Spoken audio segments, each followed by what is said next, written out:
Ladies and gentlemen, tonight I would like to entertain you with some of my fishing adventures in British Columbia. I have had a passion for fishing ever since I was a small boy. My summers were spent fishing off the dock near my house. Many times I would watch the sun set in a lazy red glowing orb that would slowly count down the amount of time I had left to fish that day. As an adult, I have been out in every type of weather in search of my elusive prey. Rain, snow, fog, hail, dark of night, and before dawn. But the most fun I've ever had fishing has been my recent trips to British Columbia. It all started 3 years ago when my wife and kids chipped in on what was for me the trip of a lifetime to Painter's Lodge on the Campbell River. I decided to take my son Robert along as he had earned the right by his dogged determination to always stay out fishing with me as long as I wanted to. We got to Painter's Lodge and it was magnificent. Rough-hewn wooden timbers and pictures of people with previous guests with their fish surrounded us, including Bob Hope with a 50-pound Chinook salmon. We got up at dark 30 and met up with our young guide, a 20-something named Kyle. After a leisurely 2-hour boat ride, we got to the fishing spot, dropped our lines, and kicked back. 2 bald eagles soared majestically overhead, occasionally swooping down to dive on darting baitfish that scattered at their approach like silvery leaves on a windy day. Suddenly, without warning, even though anticipated and expected, a violent screeching sound and a dancing rod startled us into frantic action. Kyle set the hook, handed the rod to me, and the battle was joined. The fish was manic to spit the offending hook from his sharp, toothy mouth, shaking his head from side to side, trying to cut my line. Then he dove deep. My rod was dancing like a divining rod finding water. My reel was singing out lines so fast that my thumb was burning from the friction.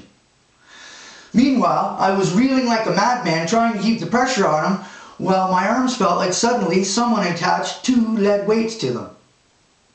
And then it happened. The fish ran towards the boat, my line went slack, and I hesitated.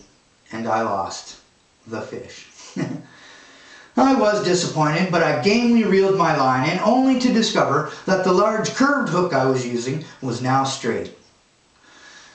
Kyle commented that it would take a fish of at least 25 pounds to straighten a hook that size, which did not make me feel any better. Yes, I got skunked on my first trip to BC, but it only made me more determined than ever to go back next year and catch a big fish. So, the next year I decided to go back with my friend Chris. We would head out 50 miles into the open ocean, seeking the big fish I was so eager to catch. We left with a great deal of confidence. I was determined that this year I would catch a fish.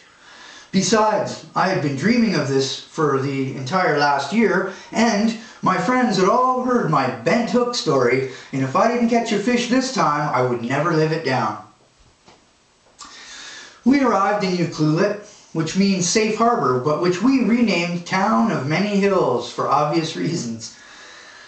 The morning came, foggy and damp, but our spirits were dry, which is saying a lot, as we had to be up at the dock at 6 a.m. Sleeping is a luxury you cannot afford when the fish are biting. Chris and I rode on the open bow of the boat, which bucked through the 30-foot swells like a roller coaster, kicking up a briny spray which left a salty taste on our lips.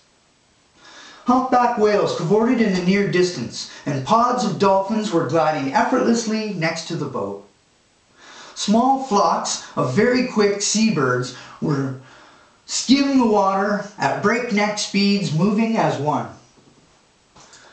We got to the reef where we would be fishing in 250 feet of water. We started off with an 8-ounce weight, which is actually quite difficult as you must move the weight through the water quickly in order to simulate a minnow. Have you ever tried to think like a minnow? Well, I let my line down and I felt a bump, which I didn't recognize as a strike, but Captain Dave, who was standing next to me, said, "Ken, if you feel anything, you set the hook, okay?" I said, "Okay," just as it happened again. So I set the hook hard and the fight was on. Right away, he dove deep, 200 feet, 225, 250 feet. He was a very angry fish. My rod was dancing, my reel was singing, and people on the boat were all shouting. "Go, Ken, go," I heard, as I was in the fight of my life. It was him or me, and it wasn't going to be me. Then he ran at the boat. But this time, just like the one last year, but this time I was prepared. I never stopped reeling, not even for a second. And then he jumped 6 feet in the air and did a lazy backflip. The sun glistened off his quicksilver scales, and the people on the boat said, "Ooh." I kept reeling. He dove again, not ready to be dragged into the bright August sunshine just yet. My arms began to tire, feeling like 2 wet noodles. But finally, he was close enough for the first mate to lunge out, net the slimy silver beast, and throw him flapping to the deck at my feet. Now they have a club which they use to stun the fish, but it was nowhere to be found, so the first mate reared back and punched my fish in the head. Have you ever seen anyone punch out a fish before? My friend Chris, ever the comedian, quipped, "Maybe it's a sockeye." When they weighed it, it was a 14-pound Chinook salmon, the nicest fish I have ever caught.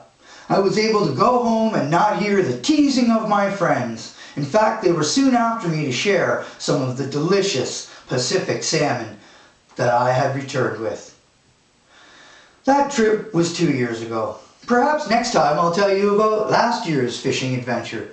How I was so tired I fell asleep while standing up on a boat, and how Grandpa lost his cookies. But that, my friends, is another story. Thank you.